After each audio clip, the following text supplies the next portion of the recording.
This is Top Agolite Global News Update. I am Abiodun Mohammed.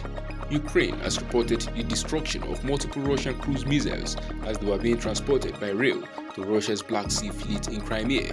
Ukraine's military agency said late on Monday that multiple Kalibr cruise missiles were destroyed by an explosion without explicitly saying Ukraine was responsible for the blast or exactly how the shipment of powerful missiles was destroyed. In quote, an explosion in Zankoy city in the north of temporarily occupied Crimea destroyed Russian Kalibr KN cruise missiles as they were being transported by rail, Ukraine's intelligence agency said in social media posts. The missiles were destined for submarine launch by the Russian Black Sea Fleet, the agency said. Even the Russian-installed head of the Zankoy administration was quoted as saying the city had come under attack from drones and a 33-year-old man suffered a shrapnel injury from a downed drone. He was hospitalized and was expected to survive. A house, school and grocery store caught fire and the power grid also sustained damage in the attack.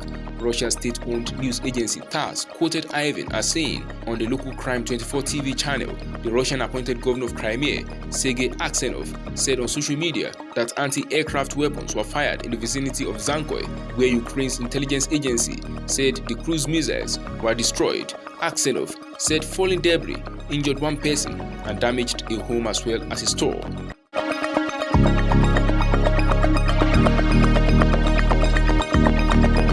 French President Emmanuel Macron will break his silence on Wednesday to outline plans after his administration survived a no-confidence motion in parliament over a deeply unpopular pension reform, the government spokesman said.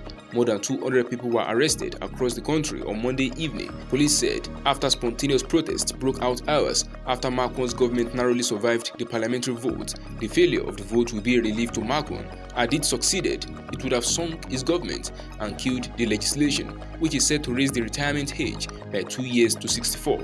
Polls show the majority of French are opposed to the reform and its decision to push through the bill. The anger was felt as protesters took to the streets in cities across the country. Opposition lawmakers vowed to force a U-turn and unions prepared for nationwide action on Thursday. Ongoing strikes at petrol depot in southeastern France have led to shortages and rationing, forcing the government on Tuesday to order the requisitioning of staff to ensure supplies. Strikes also continue to impact the transport sector.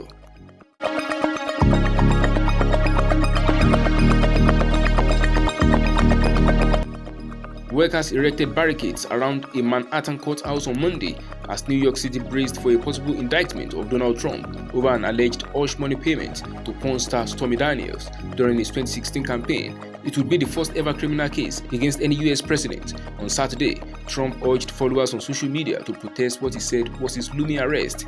In his call for protest, Trump raised concerns for law enforcement that supporters might engage in violence similar to the January 6, 2021 attack on the US Capitol in Washington.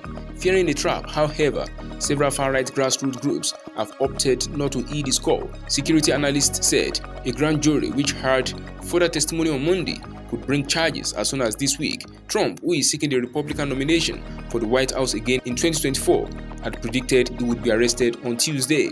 On Monday, the grand jury heard from a witness, lawyer Robert Costello, who said Trump's former fixer, Michael Cohen, had handled the hush money payment without Trump's involvement. An indictment could hurt Trump's comeback attempt. Some 44% of Republicans say he should drop out of the presidential race if he is indicted, according to a 7-day Reuters Ipsos poll that concluded on Monday.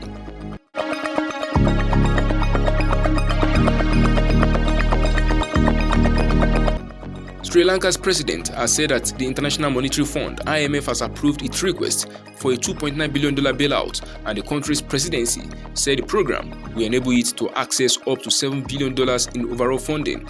The IMF's board confirmed it has signed off on a loan which clears the way for the release of funds and kicks off a 4-year program designed to shore up the country's economy. The decision will allow an immediate disbursement of about $333 million, the IMF said, and will spur financial support from other partners, potentially helping Sri Lanka emerge from its worst financial crisis in decades.